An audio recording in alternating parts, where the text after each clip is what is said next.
establishment politics, and they want real change. Welcome to New Libs on the Block. I am Andy Smith. I'm Brion Curran. I'm Kristi Pursell. And for the first time of 2025, we are recording, and daylight is coming through the window. Happy daylight savings, everybody. Are you feeling perkier than we were last week?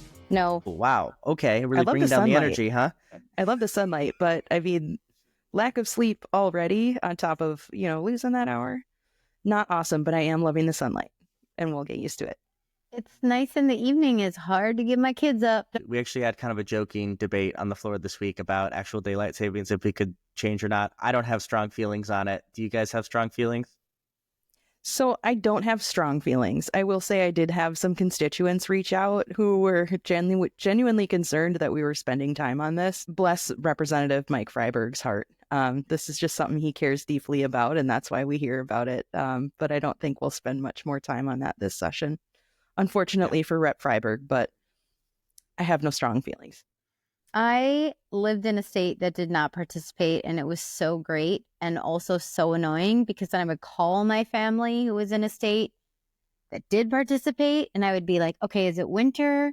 Are we 5 hours different or are we 4 hours different? What time is it in Minnesota? That was obnoxious. I get the sentiment. I would rather not change. I was talking to someone who works with the Nurses Association who has newborn twins, and he was like, I didn't like daylight savings before and I really hate it now. And I said, that's parenting. You get to deal with this twice a year, like just the 1 hour, but it F's everything up. So I'd rather stay one or the other. I also, I understand the arguments. This is just not something I'm passionate about. And by the way, to Brion, to your constituent, I do feel like some people rightly think that politicians take themselves super seriously all of the time. If you think that, I think you should go watch the 3 minutes where we did a fake daylight savings debate on the House floor on Monday. Is it Monday? Monday. Of this last week. So that's March 10th. It was fun. I thought it was fun. Republicans, Democrats got involved. It was a little light. And also it wasn't time we were going to use for other things. It was, time where either we get out of the chamber 5 minutes earlier than we would have. So I enjoyed that. It was lighthearted. Sometimes it's good to be lighthearted, but not all the time. That is my transition to our discussion for the week, because while Monday we had a lighthearted moment, the rest of the week is not going to be lighthearted at all, and in many ways and at many times quite awful. If you remember, we talked a lot about denying quorum earlier in session. Part of that was around a seat in District 40B that was up for grabs in a special election. That special election got delayed until today as we are recording, Tuesday, March 11th, which means that, knock on wood, if that election goes the way we think it will, there will be a new DFL member of the House. Hopefully David Gottfried, by the time you all are listening to this, is confirmed to be the winner in that election. But that also means that the sort of pre-session before the actual session, where the Republicans do have a plurality and are acting like the majority, is going to be over. And they are, I don't know what the right word is, trying to elongate that time by putting a lot of really bad bills on the roster this week. Brion, you want to give us some background? A name calling. When you were searching for a word, I was like, they're being dicks? Oh, okay. They're savoring there being a plurality. You're getting in touch with your inner Tina Smith, who now that she is not running again, is just calling people names on Twitter all the time. To great success, I would argue. I love it. I love that manifestation. Because also I know Tina Smith a little bit, and I think she does that in real life quite a lot. So I'm glad that is now out in the She ether. keeps it 100. I love her candor. And now doing it on social media. Brion, tell us a little bit about what the Republicans are doing this week, or at least we're going to try to do. Yeah, so super high level. We'll get to a few details in a second, but super, super high level. So we have the special election happening today, March 11th, 2025. And once that new member is sworn in, like Andy said, hopefully that is DFL candidate David Gottfried, then he would start next week.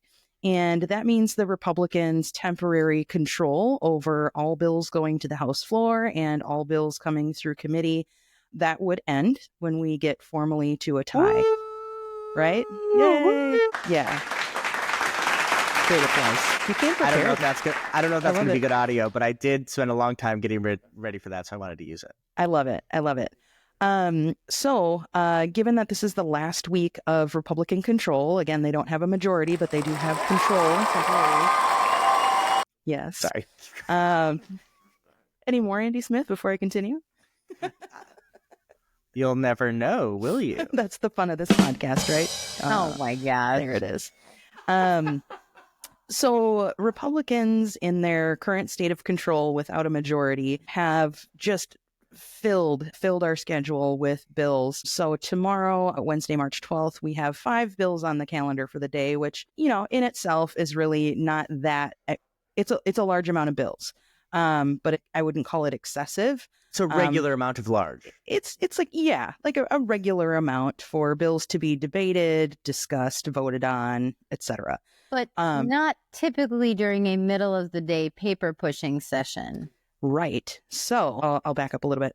Typically, during the week, we'll have very quick paper moving sessions where bills aren't calendared. That means bills aren't meant to come before the body to have full debate and votes.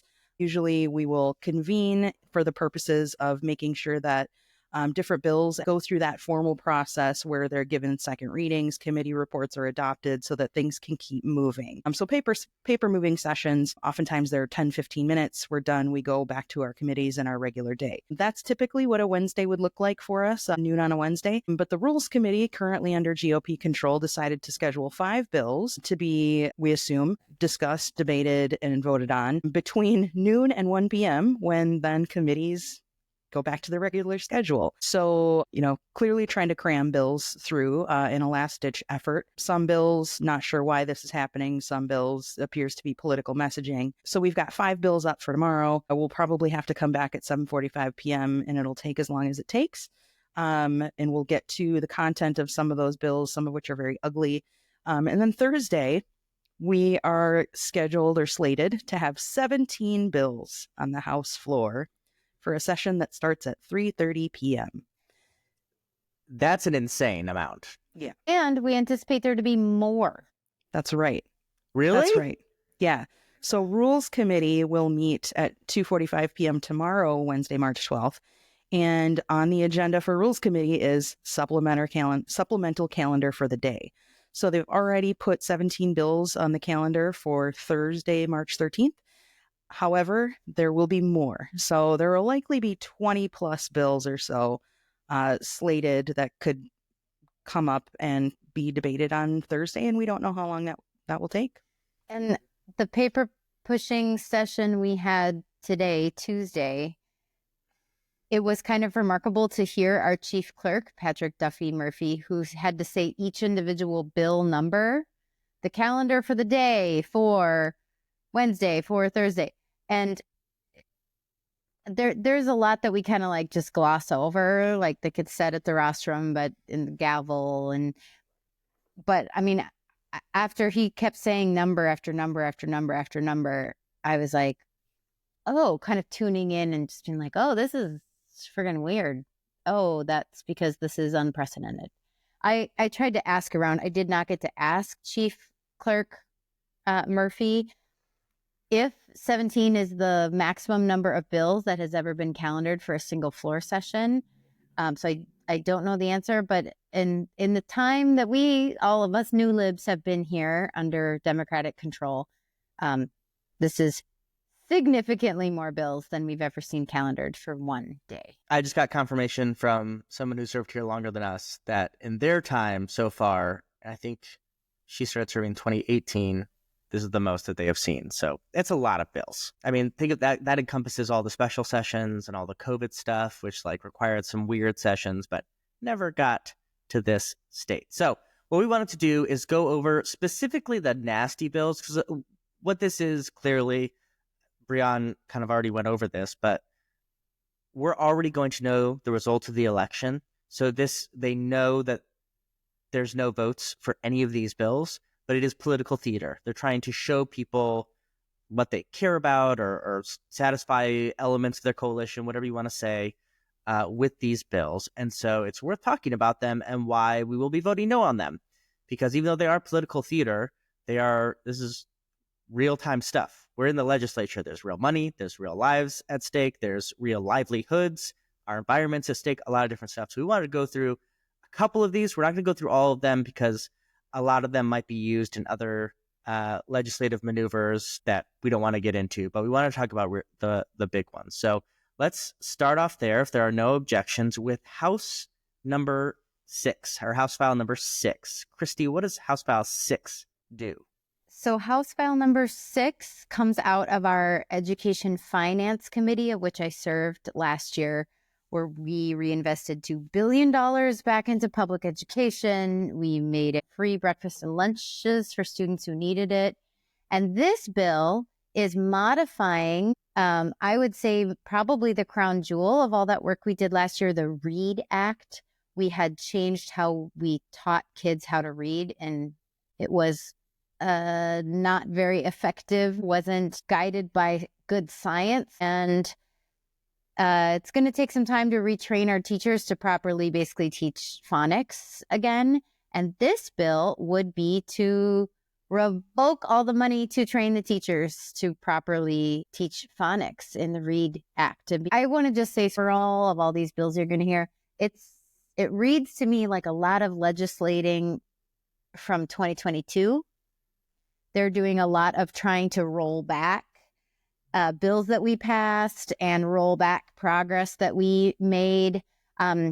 This bill also has, removal of DEI bullshit in there too. And it's like their big flagship education finance bill. So that's House File 6. So House File 28 touches on a huge talking point of this session, which is data centers in Minnesota. And we don't want to touch on that here. We might even do like an episode or a section on it later, because there's a lot of different bills that touch on it. And it's a expanding industry that wants to be in Minnesota and has some good things, but also has a lot of bad things in it. One of those things is energy usage. Mm-hmm. All data centers have to have backup power because they don't want to lose the data that's actually stored there in the case of a brownout or even a full blackout. So this bill would require those backup generators. And Kristi, help me if I'm not saying this correctly, because you are on environment, I am not, to basically have some sort of internal combustion component in their backup generators. So it's the best way to say this is doubling down on fossil fuels to power data centers that already use a ton of data. And there's a lot of powerful industry interest in this bill because the oil and gas industry, including the ethanol industry, is very committed to staying in business and being as powerful as they have been. So that's being brought up on Wednesday. Boo. How did I do, Kristi? Good. I was a little intimidated because you know so much more about energy than me. No, I'm not on the energy committee. I'm on the environment committee, and those are different. We did hear one data center bill, but that's great for an overview, Andy. Good work. Yes, I did it. I did it short. And I think I'm up next with House File 500. This is a bill that would gut the Nursing Home Workforce Standards Board. Just real quick, it's bad for people who work in nursing homes. It is good for people who maybe own and operate nursing homes. No surprise there to see who's offering this bill. Maybe somebody who owns and operates nursing homes or has in the past. But this is not good for people who work in the industry and for labor standards at all. So that's why this is a no and not going to pass. You got the next one up too, Brion. So House File 1233 is another, we're calling this the Anti-Trans Athlete 2.0. This, we had the debate on the floor of attacking kids who just want to play sports. That happened already last week. This bill expands to all adults, not just schools. This would go to businesses everywhere. So this is another bill that's anti-trans. It's not going to pass. It's a waste of time. It's harmful. Someone blue skied it the other day. In this conversation, I think it's worth saying, there are right now more children who have been hospitalized with measles in Texas than trans athletes in the entire NCAA and professional sporting apparatus. This is such a horrible bill, but also a horrible waste of time for actually helping Minnesotans where they're at currently in their lives. Yeah, I thought we made it pretty clear when we debated the last bill on the floor that things like this weren't going to pass. And again, here we have Republicans pushing bills forward under their leadership where they could be showing really good governance and sort of showing off a skill in effective governing, getting bipartisan bills through committee and on the floor. It's the opposite of what's happening. This leadership is not effective, and this list of bills is proof. And I think it's worth saying, so both of the bills that Brion was talking about are carried and chief authored by Natalie Zalesnikar, who is in one of the swing districts here in Minnesota, up in St. Louis County by Duluth. So like this is like the middle of their party, are carrying first the bill about the nursing home board, as Brion alluded to. Representative Zalesnikar has a history of owning and operating nursing homes, so like directly benefits from gutting this standards board. And this like affront, I would say, to like human rights bill is carried by her as well. So this is like ingrained in the modern MAGA Republican Party. Well, I'll jump to the next bill, which is not nearly so egregious. This is a little bit of a nothing burger, but the idea of Republicans wanting to get as many bills on the general register so that they can have a workaround actually sharing power with us. So House File 1362 repeals the Environmental Quality Board, the EQB, from having to do a report every year. It's not the worst thing that they brought, but potentially like they might want to use it as a vehicle bill to put some egregious environmental stuff. Yeah, and Kristi, I think this is a good point to bring up now that several of these bills that we're hearing haven't gone through committee. They're sort of basic, maybe seem like technical bills, agency bills. And that's concerning because these are bills that usually go through committee or they're held until committees are almost finished with their business at the end of a session. And then all of that robust conversation and deliberation and amendments that happens in committee end up going into these, what we're calling vehicle bills. So by putting them on the floor, they're completely avoiding all committee stops and basically bringing committee work, or could be attempting to bring committee work to the floor. And also then not having to negotiate in an omnibus from a particular committee. So it's a little shady, but there's a bunch of nothing burger bills on this list of 17 for Thursday as well. And I know what you're thinking, listeners. Wow, it's surprising with all these bills, we haven't heard a lot of anti-choice, anti-reproductive freedom bills. Well, don't worry. We've got a pair of bad ones coming up.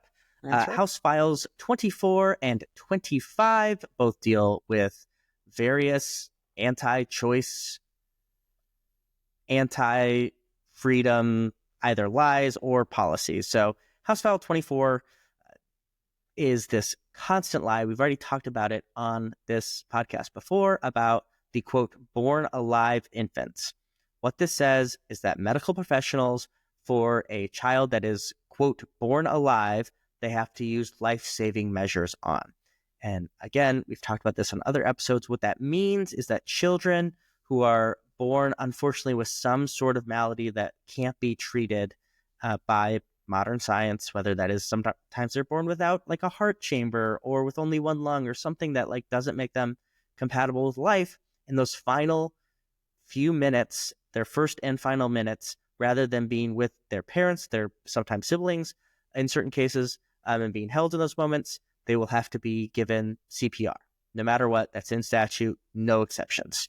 It's cruel, it's harmful, and any child who is born and is going to be able to survive is already receiving life-affirming care. So it does nothing, but it is cruel and is built on a lie to score political points. It's gross, it's disgusting, it's horrible.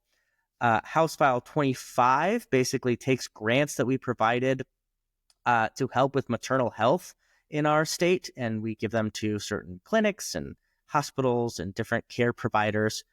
Now this bill takes money from that account and directly funnels it to so-called crisis pregnancy centers, which usually are religious organizations that use that money when they get it in other states like Texas to manipulate women and those who are going to give birth into not getting abortion services through sometimes religious instruction, sometimes through faulty information, sometimes through bad counseling, a lot of other things. So both of these bad bills we will be voting down, but continues this anti-choice and anti-reproductive freedom agenda that the modern GOP party has aligned themselves with.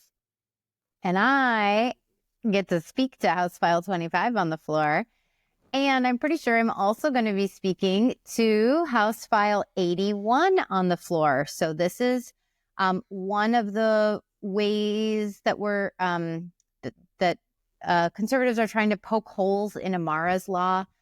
Amara was the 20-year-old who died of a unique cancer. She's from the East Metro area. It's linked to PFAS and PFOS in the water. This bill would be exempting ATVs, snowmobiles, etc., because the thing that's going into effect next year is not having PFAS and PFAS in juvenile products. And they're saying, well, we should make this exception for ATVs and snowmobiles that are juvenile sized, and asking for the exception. So this is just the first poke of the hole in Amara's law. So next up, Brion, do you want to tell us about House File 390? This is a bill about data practices that I don't really understand. What does it do? Yeah, so, I mean, it's data practices. I'm not going to get in the weeds. I won't say that this is a total nothing burger, but it is something where there's a current standard for data privacy that sort of already exists that people could be using. So some might see this as a duplication of something that's already existing. It's not something that I feel is earth-shattering by any means, but certainly not the worst we've seen on the floor. Kristi, tell us about House File 1052. Well, this is another one that is coming from the Education Committee. Again, legislating backwards, back to 2022. I have heard this from my superintendents, my school districts, not being able to suspend kids from school. We made that into law 2 years ago. Mm-hmm. And I know it's been really difficult in hearing from school administrators. And the reason that we passed this law is because Minnesota is the worst with the disparities between Black kids and white kids in our education outcomes, in looking at suspensions, all of those metrics. And when we look at the data, we see who are the kids who are being actually taken out of school. It's Black kids, and then their outcomes are worse, and it's this downward spiral. So this bill goes to reverse that and say, no, actually, we do want to be able to suspend kids. This is one that probably is not just a vehicle bill. This is something that Republicans have had in the crosshairs and really didn't like that we did 2 years ago. And there's a whole bunch of other bills as well that are mainly going to be carrying potentially other things down the line that we don't want to get too caught in, but those are kind of the highlights, lowlights, and shows what we've said before, that Republicans this session are really all about corruption, grievance, and cruelty. Corruption, getting some graft for industry, especially their friends, especially industries that they are a part of or were a part of. Grievance about laws we passed last session or in the last couple of years or what happened during COVID. And cruelty against certain kinds of people that they don't approve of, don't think are American or Minnesotan enough, or whatever it might be. So very disappointing, but thankfully this will hopefully be the last week of this particular power structure in place at the House. With that, we're going to take a break. We'll come back and talk about calls to action.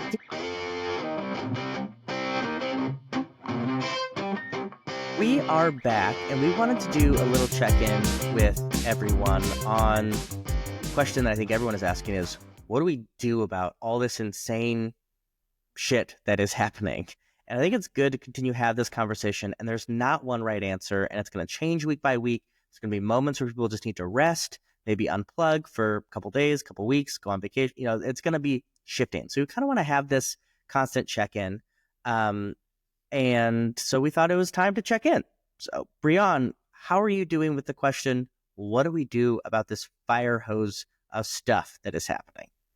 Yeah. Well, it's certainly obvious that at the federal level, shit continues to hit the fan, or it's just thrown at the fan intentionally, right? And we're just all left to deal with it. And our communities are clearly fed up. I know my district has just had it. And we also have a few years to go still. So things that folks can do, I'd say same thing that folks can do to address federal issues that they can state issues. In the last couple weeks, when we had some really awful, terrible bills come up, either in committee or on the floor, we had some amazing organizing done by community members and organizations on the outside of the Capitol who were totally prepared and took the time, came and showed support and, showed support for our opposition to the terrible bills. And I think that's something not only that we as legislators appreciate, but when people see that folks just like you in other states are showing up and not leading the resistance quietly anymore, like just being very vocal and loud that we are resisting what is happening, we do not like it, that's effective. And it's effective in showing the message when horrible bills are up that they are not appreciated, that they are recognized as a waste of time, and that we do have more important things to talk about. And I think folks continuing to spread that message, contacting your legislators is effective, leaving calls and voicemails. I know for our team, when we've done what we feel is right and stand up and defend rights and say what we believe is the right thing, send legislators a thank you. I know I've gotten them, and it just really reinforces that when we go out on a limb and we do these things, even though these bills aren't going to pass, that the actions we're taking to loudly denounce these efforts is appreciated and is what people are looking for. I think in the context nationally, we've sort of, we continue to hear, what are Democrats doing? Don't just sit silently and let these things happen. And we're not in Minnesota. And I'm really proud of that. And I hope that that continues to sort of ripple through other states. So I guess I just want to reinforce for folks that what people have started doing is working. Please continue doing it. Show up. Some of my neighbors in my district have created new groups for local folks who care about a lot of the same things. So they're not necessarily working with an organization, but they keep track and they tag along. And so just adding all of this solidarity with all of these groups and independent folks, it works. Keep doing it.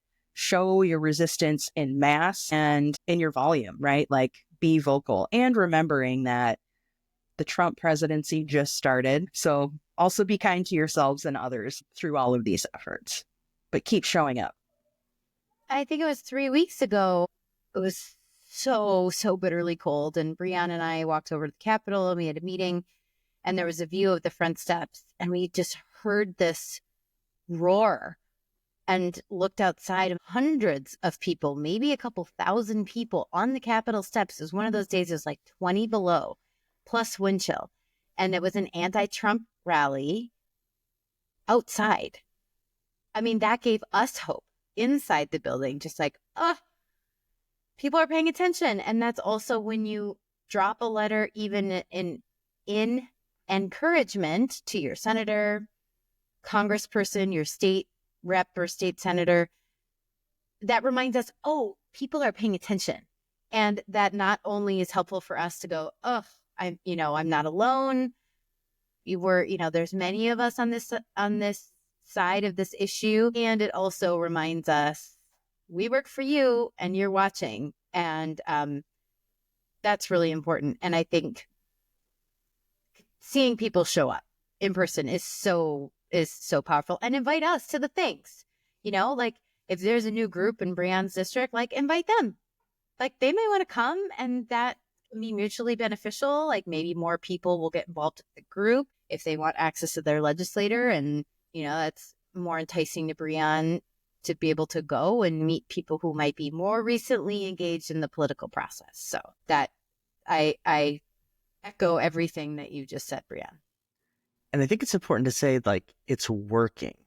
Yeah.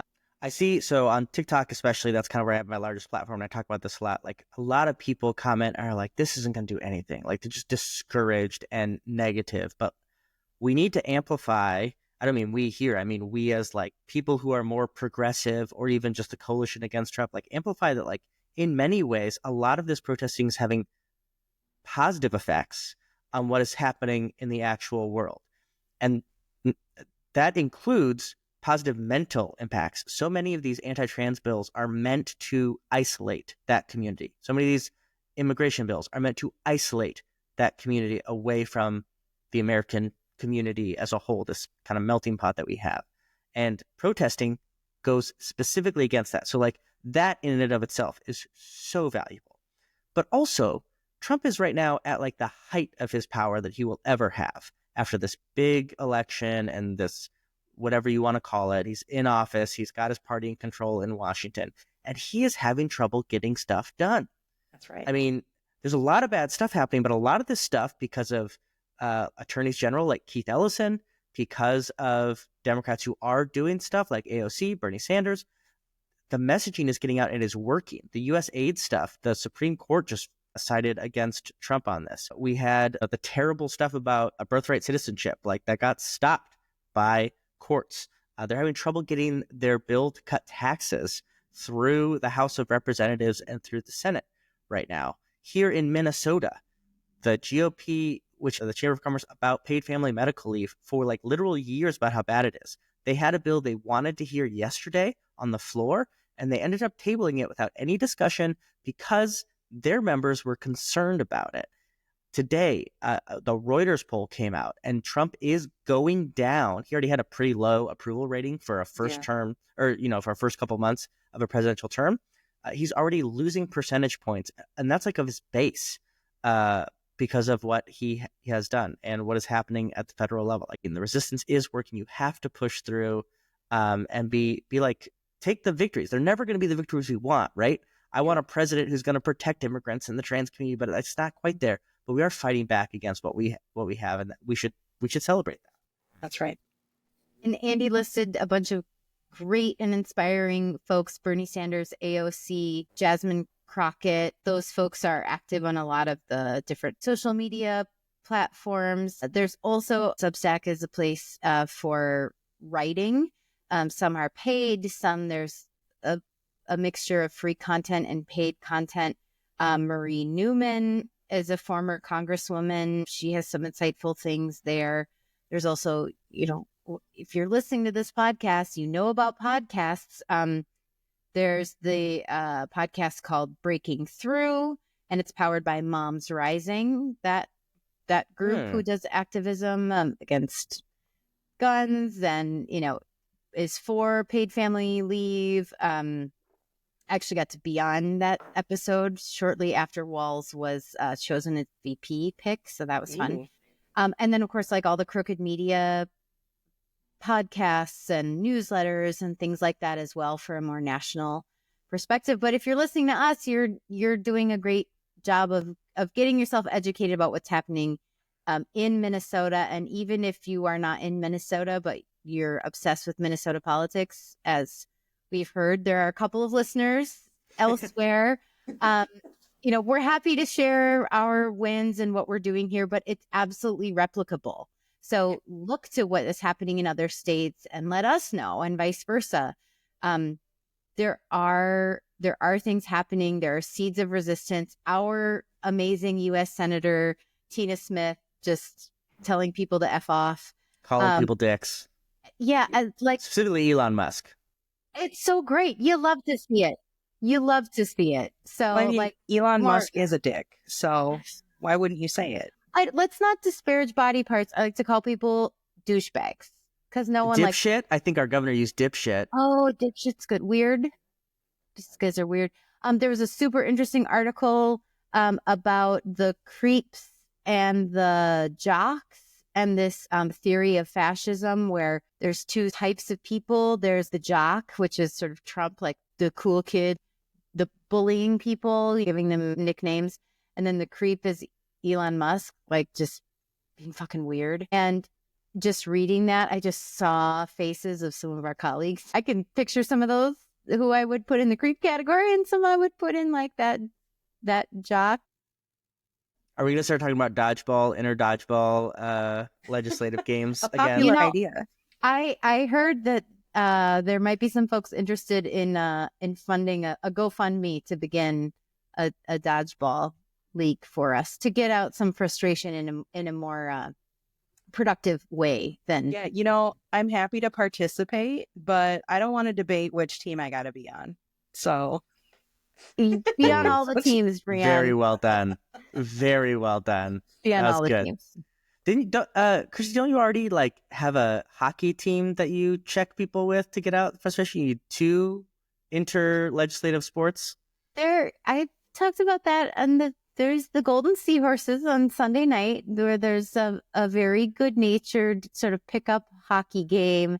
Wait, I didn't know your name was the Golden Seahorses? Yeah. That is majestic, and I love it. Very cool. Majestic. Not super AF. Minnesotan, but very cool. Yeah. But Do we have seahorses in Minnesota? Are there like lake seahorses that I'm not aware of? Famously, it's the male seahorses who carry the young in their pouch. So it's, a real gender reversal kind of opportunity. But it's bicameral, it's bipartisan, it's staff, it's elected, it's everyone welcome. I think there's a few more weeks of it.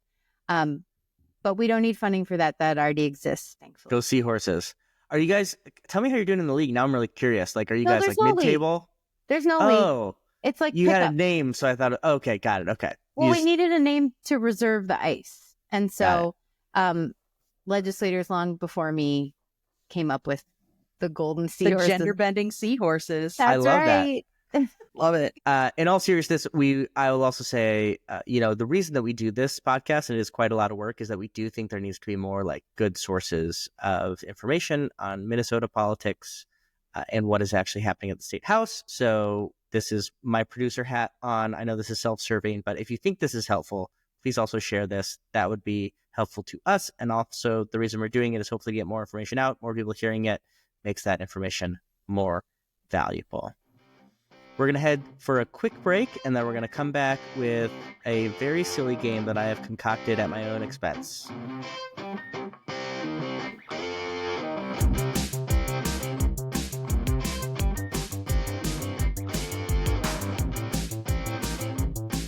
And we are back for a fun game. So if you are a weekly listener, you probably remember the last couple of games have been around things that Andy knows something about. We've had a movie one, and then we did one on the podcast one where I was able to do research beforehand.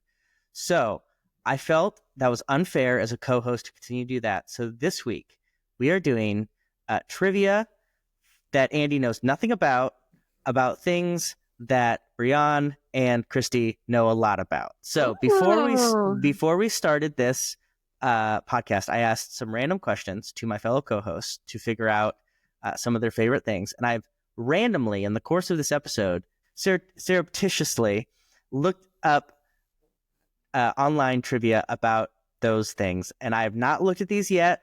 I'm going to send them to you in the chat, the link, and then you get to ask me questions about Kristi. You will get to ask about Cowboy Carter, Beyonce's recent Grammy-winning album that I have listened to, I think, twice in my life, and questions about Mario Kart, which is one of Brion's favorite video games that I have also maybe played 4 or 5 times in my life. So, Kristi, I sent you both of those links. You now have the reins of this game, where you get to ask trivia questions. I'm game. Let's go. I'm not afraid of losing, and I love winning. So I'll ask Andy the questions first, and then like about Mario Kart, and we'll alternate between Beyonce and Mario Kart. And Andy, you'll get a chance to answer first, and then Brion, you can correct him or see if you know the answer as well. You just dunk on me. Yeah. Great. That's what this is about. In what year was the original Mario Kart released? Was there one on the original NES? 1995. This is a really hard one. Brion, do you know the answer? Wait, was that correct? No, you the first. I think I need to guess. Oh, okay. Yeah. I'm not sure, but I'm gonna guess 2002. That is definitely what I would have guessed, and the answer is 1992. Wow. So, Andy, you want to give yourself a little ding? Oh yeah, I wasn't even okay. Hold on, I should have been ready for this. My moment. Ding! Okay, you got closer, Andy. Can't win the game that it was meant to shame me. This is bad politics. Well, you didn't get it right, to be clear. Okay. Okay. I That was for me. Uh, Not getting it. don't name at least 3 special guests that Beyonce has on the Grammy-winning Cowboy Carter album. Jay-Z. Er, Really? yeah. Blue Ivy. She dances with her. Okay, I'm going to be more specific. People whose voices appear on the album with Beyonce and Cowboy Carter. Changing the rules midway, huh? I'm just doing too good. Okay. I'm trying to help you narrow it down because you're 0 for 2. I think weirdly on the same song, Drake and Kendrick Lamar. I have to do my own sound effects for Andy. Yeah. Can I just give you a short list of some of that you could have gotten for the 3? Kristi, this is your game. Dunk on me as many times as you would like. Okay. I like that you started with your family members. Dunk. But I don't know. Dolly Parton, Willie Nelson, Linda Martell, what's his name? The white guy with the face tattoos. Post Post Malone. Malone. Post Malone. I love Posty. Wow. We were so quick on that Post Malone. Shabuzi. Yes. Miley Cyrus. The Climb. Gosh, there's way more. Okay, Andy Smith, name one song from Cowboy Carter. I think she has a cover of Jolene. Ding! Good job. She does have a cover. I of should have. Jolene. I should have known Dolly Parton, obviously, because isn't Dolly Parton? Oh, okay. Well, now I'm really showing my idiocy. That's okay. And then I want to just say the amazing Black women artists who sing on another cover. Do you know the other cover that is on this album? Aretha Franklin cover? No, it is a Lennon McCartney song. He covers one of their songs? Yes. Is it Blackbird? It is. Ding! Oh, Really? that's fun. Yes. Oh. That's a civil rights song that was written for Black women who were involved in the civil rights structure, like Bird, as in, in the 60s, it was That's right. a nickname for women. So Brittany Spencer, Tanner, Adele, and oh my gosh, I'm forgetting the last woman's name who sings on that with her. It's truly Are remarkable. you doing all this from memory? This is very impressive. No, this one I had to look up the other women who sing on Blackbird, but the other ones do. And then Tierra Kennedy. Oh, and there's one more, Raina Roberts. So, and these are women who sing the country genre, but they're Black, and so they have not gotten a lot of attention. So we could just talk about Cowboy Carter all day. I'm going to toggle back. No, this is exactly what I wanted, because this is what I did around movies. I wanted to give you guys your chance. I think, if I could ask Andy a basic question about Mario Kart and see if he can describe the answer. Green shell, throw stuff. So, Andy, if you could tell us what the blue shell does in Mario. The blue shell causes the driver to become depressed and begin to just go very slowly. And it's not until a friend drives next to them that they are cured of their depression. That's adorable. It's wrong, but it's adorable. The blue shell, for fans of Mario Kart, the blue shell, when implemented, goes directly to the player in first place and makes them crash. Oh, ooh. Income equality. I like it. It's brutal. It's brutal. It is the great equalizer. Are you also a big Mario Kart player, Kristi? Well, my kids, I play with it's the only game I play with my kids. And usually I'm so far in the back, I have to use the bullet bill, which then takes you to the very front of the race. So, Andy, I have another question for you around Mario Kart. You can probably guess who the first character was in Mario Kart. Mario. Ding, ding, ding. But what non-Mario character was the first to appear in a Mario Kart game? So this is not, don't say Luigi. Wario. You're saying outside of the family of, yes. Not Yoshi. This is not, okay. Full disclosure, I don't know if I knew there were non-Mario people in it. So clearly, Spider-Man? Spider-Man? Spider Spider-Lady? Spider-Pig? It's okay. The guy from Fortnite. Just It's a good guess. The random Fortnite guy I doing the thought flossing. this was interesting. I don't know, Brion, if you want to take a guess who it is. I'm not sure because it's outside of like Donkey Kong and Diddy Kong too, right?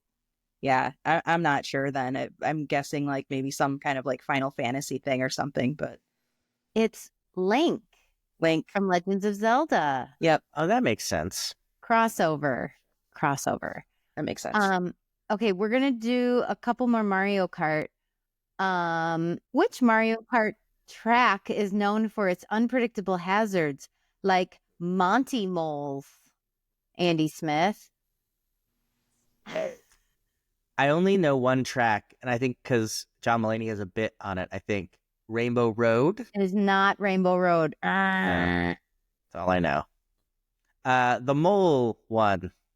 It's the mole one. It's in the meadows. Brion, do you know where the mole? What did I just say it was? No. Monty moles are. I don't remember the name. I do remember Rainbow Road. It is awful. Oh, But- I hate the Rainbow Road so much. I can't even stay on the road. No.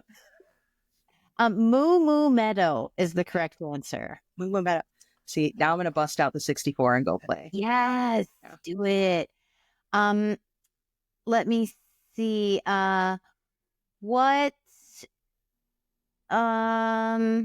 Which item allows players to steal an opponent's item? Ooh. I feel like there's sort of two right answers here.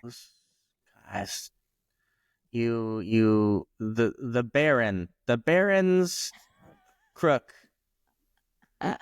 Capitalism. The Mr. billionaire. Monopoly. Mr. Monopoly comes out and says, "Go to jail," Yes. and then pokes you with an umbrella.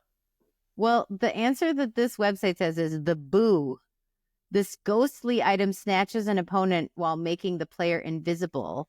But I was thinking of the what's the plant that has the mouth? Because you can like steal people's coins and stuff with that. I forget what that is called on the Striking out. Yeah, great. Okay, let me see if I can ask you another Beyonce. Now that you know the game, if you want to go outside of this and just ask me questions about things you like, that's also fair. This is a space for you to. Oh, kind. Yeah. Yeah, I mean, Brion, you know Mario Kart, so you can ask Andy questions about Mario Kart. I need to look at this website for that. Is Spider-Man on Mario Kart? Or did I make that up in my head? No? There's no Spider-Man? I don't think so. Spider-Pig? Spider-Pig. Homer, right? I don't know that there's Spider-Man. I don't know that there's been Marvel crossover in the Mario Kart arena, but I would be very interested if that is the case. That's an IP opportunity. Nintendo, if you're listening, Right? give me a call. I got ideas. Yeah. Okay, one of the two Beyonce songs that was first released before the entire album came out. First of all, can you name either of those two of those singles that came out? There's one that's like, Jay-Z, don't cheat on me or else. Don't do it again. Different album. Sorry. Okay. Or That was called Lemonade. We're talking about Cowboy Carter here. What's the name of that song? It is something like that, right? Like all the songs on Lemonade are. What's the one where there's just like guttural yells? There's several. Like, that obviously Beyonce does it better than that. I'm not making fun of Beyonce. Like a Muppet. She's very, very good, but there's just like guttural yells and yep. Andy, next time we go to karaoke, will you do that again in a microphone in front of people? Like a Muppet. I was just told it sounded like a Muppet, so I would love to sing karaoke with you. Do it. Okay, can you name either of the two singles that dropped first? Yes. Okay. This is based on my knowledge of the Christmas halftime show. So one is called I'm on a Horse. And the other one is called Walk Down Long Hallway to the football field. Oh my God, Andy Smith. Texas Hold'em. Does that ring a bell? Texas Hold'em. Gotta know when to fold 'em and when to hold 'em. Isn't that a song? Andy. Something like that? And the other one is a certain number and then carriages. And I wonder if you know what the number, how many carriages, and the other single. So there's Texas Hold'em and blank carriages. 69. Just pick a number. 69 carriages. Not that many carriages. Not 13. quite.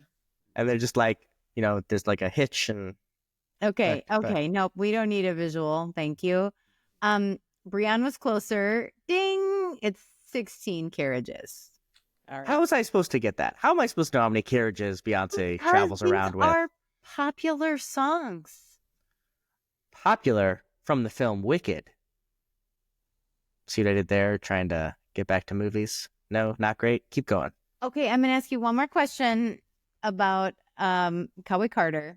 Do you guys think this is going well? Like for the podcast? Okay. I'm having fun. Do you think it's going well? Mediocre. I just want to check in with you guys. I mean, I could Okay. do this all day long with I'm you. having fun. I really I enjoy don't know trivia. what the listeners let us know what you think. Brion, If no one tells us what they think, we now know they don't listen to the end. Brion, think of a Mario Kart one to end on, but I'm going to ask you, Andy, because you are online more than Brion and I, so maybe you will know this one.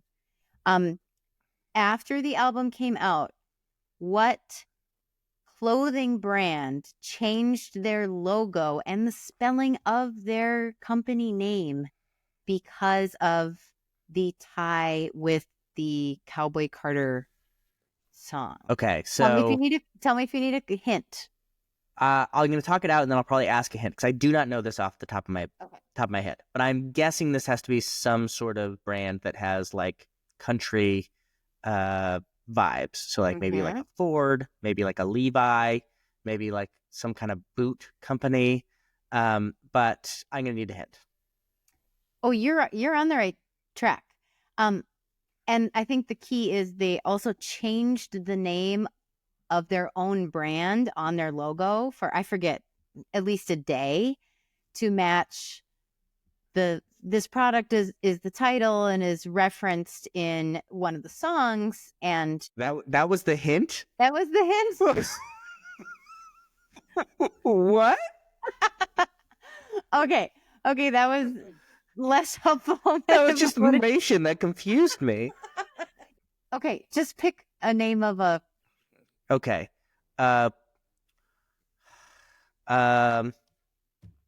What's McDonald's? Ba-da-ba Beyonce. Andy, you even said it before. Levi's. Oh, really? Man. And they spelled it with two I's. Levi because it's just this Act 2. So they changed their logo. Okay. And the song is called Levi's Jeans. And it's every time there's an I in any of the songs, there's two I's. And so like alligator tears for the I, there's two I's. Spaghetti has two I's. I'm looking now. This is not off the top. Blackbird has two I's for the bird. American Requiem. There's two I's in American. Because it's her. This was Act 2. So she respelled Levi's. You were so close. I was so close and yet so far away.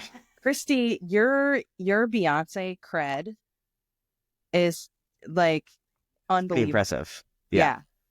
Oh, Yeah. Well, I did get to do a whole radio show playing Beyonce music and just gushing about her. And that's before Cowboy Carter came out. So thanks for indulging me to get to talk a little bit on this. Of course. I'm really glad. I'm really glad. Let's end this out on a Mario Kart question. I believe we have one coming.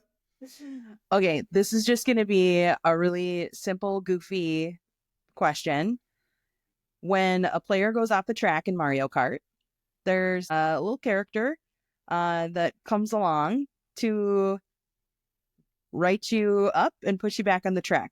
What object do they use to hoist you off the track and put you back on? I think so. I have played this before, And as someone who doesn't play a lot, I did fall off the track quite a bit. I think there's a cloud involved, right?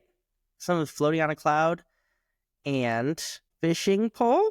Yeah. Good job, Andy. Is it really a fishing Good pole? job, Andy Smith. Absolutely. Ding, ding, ding, ding, ding. We have a winner, folks. I'm outing myself as not being good because I remember that very clearly from when I played the game. We're ending on a high. That's right. good. That's right. Thank you all for listening. You have heard from the new Libs, and you've listened to us talk about niche stuff for a couple, and some really important stuff for most of this podcast. And now, go out on the block. Bye. This is a real Forrest Gump way. I accidentally did